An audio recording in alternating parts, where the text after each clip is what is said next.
If your Lyft transfers are stuck in a pending status, it can be frustrating. Follow these steps to resolve the issue quickly. Step 1. Check your account balance. Ensure that your Lyft account has sufficient funds for the transfer.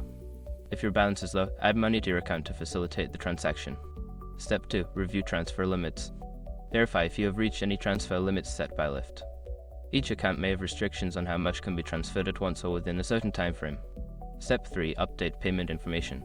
Make sure your payment information is up to date. Check for any expired cards or incorrect bank details that may be causing the transfer to fail. Step 4. Contact Lyft support.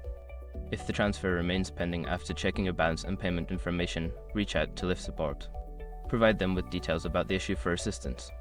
Step 5. Wait for processing.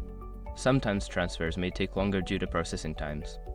Allow some time for the transfer to complete and check back later to see if the status has changed.